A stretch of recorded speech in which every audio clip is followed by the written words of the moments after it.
Hola, muy bienvenidos, como todos los jueves, a este espacio de la cultura árabe por Canal 7. Hoy nos vamos a dedicar a una temática política. La situación en Irak mantiene en vilo a todo el mundo y especialmente a la región de Medio Oriente. Por eso nos va a acompañar el embajador de Palestina, quien va a aportarnos su visión. Como todos los jueves, también el chef Abdallah, desde el Club Sirio Libanés, nos prepara una nueva receta.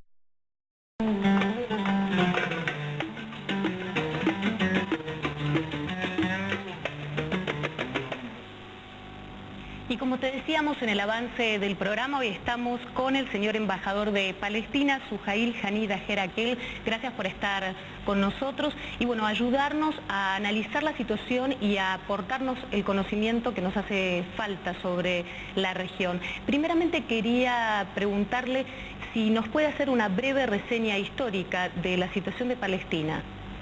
Bueno, en primer lugar quiero agradecer esta gentil invitación que me hacen desde este valioso programa, desde el aljibe.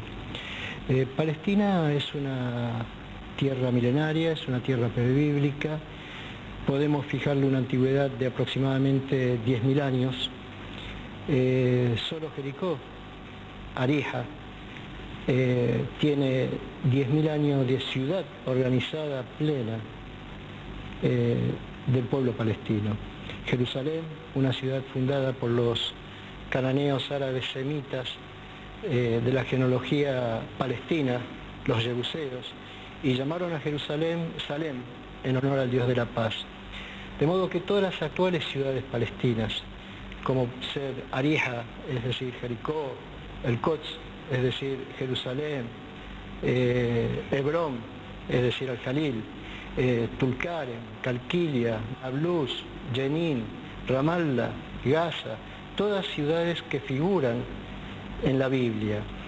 Palestina ha sido un territorio donde Dios tendió su mano, ha sido un territorio donde envió a sus profetas, donde envió al padre de los profetas Abraham, y el iraquí Abraham, cuando llegó a la tierra de Canaán, fue recibido por el rey palestino de Jerusalén, es decir, por Malek Sadek, es decir, Melquisedec, sumo sacerdote del Dios Altísimo. De modo que la historia de Palestina es una historia prebíblica muy rica con antecedentes, con raíces, con geografía, con civilización. Y a esta riqueza se suma la generosidad de Allah, la generosidad de Dios, de tender su mano y hacer de esa tierra una tierra noble, una tierra de los profetas. Dio la posibilidad que llegara a esta tierra, como dije anteriormente, el profeta Abraham, naciera en mi país el palestino Jesús, predicara en Jerusalén, muriera y resucitara desde nuestra tierra. Desde nuestra tierra se elevó a los cielos el profeta Mohammed, desde Jerusalén. De modo que nosotros vemos que es una historia que además de su riqueza y de su civilización, es el nido de las tres religiones monoteístas. Pero al mismo tiempo ha sido víctima de la ambición del hombre, ha sido víctima de la cobardía, esa palabra impuesta por Jesús, del amor y el respeto al prójimo, fue cambiada por aquellos colonialistas e imperialistas que llegaron a mi país y se quedaron con mi tierra y sometieron a mi pueblo. Podemos marcar la primera invasión hebrea en 1022 a.C., y a partir de ahí todos aquellos colonialistas e imperialistas llegaron y se quedaron con mi tierra y trataron de capitalizar nuestras raíces, es decir, los persas, los griegos, los romanos, las cruzadas, los otomanos, los ingleses, los sionistas y actualmente el Estado de Israel. A eso me quería referir, señor embajador. Fue ocupada, si mal no tengo recuerdo, en 1967. Lo que me gustaría es que usted le contara a los espectadores parte de la reseña y la historia contemporánea del pueblo palestino y de Palestina. No, este fue un hito, por supuesto, el año 67. 1967 fue la ocupación total de Palestina, es decir, nosotros, por ejemplo, tenemos aquí en el mapa una un territorio de Palestina. Este territorio de Palestina podemos ver que es un territorio con provincias, que es un territorio completo. Este mapa es un mapa de 1948, cuando Palestina figuraba en los atlas y su capital era Jerusalén.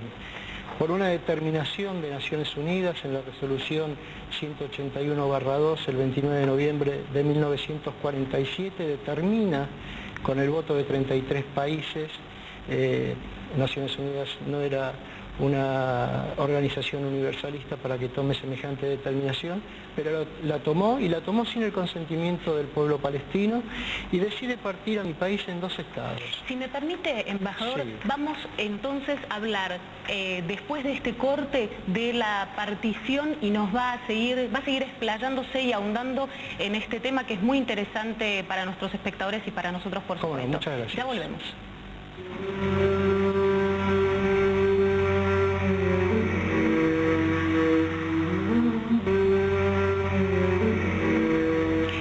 El embajador de Palestina nos explicaba el plan de partición de Palestina. Embajador, ¿puede continuar, por favor? Sí, de modo que Naciones Unidas decide esta partición sin el consentimiento del pueblo palestino, como lo decía, en 2 estados. Aquí se puede observar que un 45% de mi país, en esta zona verde, es para un Estado palestino, para la continuidad del Estado palestino, y en esta zona grisada es para un Estado judío que más adelante se llamaría Israel. Hay algo muy importante que es Jerusalén. Jerusalén iba a ser una ciudad internacionalizada dentro del Estado árabe palestino, como la vemos aquí marcada. Sin embargo, los grupos terroristas sionistas que ya operaban en mi país y que realmente llevaban un desastre sobre la población civil palestina, lograron que el 15 de mayo de 1948 se creara el Estado de Israel sobre mi país, sobre mi tierra, sobre los cadáveres de mi pueblo, con el 77% de Palestina. Es decir, ya Naciones Unidas ha quedado violada su resolución por parte del Estado naciente, cuando ustedes podrán observar cómo se ha ampliado esta zona grisada y ha sido reducido lo que se conoce como la ribera occidental y la banda de Gaza. Jerusalén fue ocupada, el sector occidental, por las fuerzas sionistas, y Jerusalén Este quedó dentro del contexto del territorio árabe palestino. Finalmente, ya Israel, como potencia militar, como potencia ocupante, que ha venido violando todas las resoluciones de Naciones Unidas, desde aquella que surgió desde la probeta de Naciones Unidas para permitirle el nacimiento a Israel. Esto significó que en 1967, en la guerra del 5 de junio, ocupara la totalidad del territorio palestino, y aquí vemos cómo ese territorio, primero, ese territorio verde, absolutamente palestino, se convirtió en un territorio exclusivamente israelí. De modo que el significado de la partición de mi país significó que el 60% del pueblo palestino se convirtiera en refugiado, como es el caso mío personal. Yo nací en la vieja ciudad de Jerusalén y fui expulsado de mi país cuando se creó el Estado de Israel. Buenas noches, Abdala. Hola Diana, ¿cómo estás? Todo bien. ¿Qué vamos a aprender hoy? Bueno, hoy traemos para nuestros televidentes un plato emblemático de la cocina sirio-libanesa. Me refiero al tradicional y muy querido kebbe. Ay, qué rico. Me encanta. Bueno, para hacer el kebbe lo más importante es conseguir una buena carne. Si la carne no es de óptima calidad, mejor no hacer kebbe. A la carne hay que cortarla en trozos y limpiarla muy bien. La tenemos que procesar, que puede ser en una máquina de picar con disco fino, la podemos pasar 2 o 3 veces, o en procesadora, o en esos aparatitos 1, 2, 3, eso es ideal también para esto. Acá tenemos trigo candial, borbul, la molienda extra fino. Lo vamos a humectar o lavar con abundante agua. Hoy no tenemos ni tiempo ni espacio, pero es conveniente darle 2 o 3 lavadas al trigo. Vamos a condimentar con sal, bien, pimienta,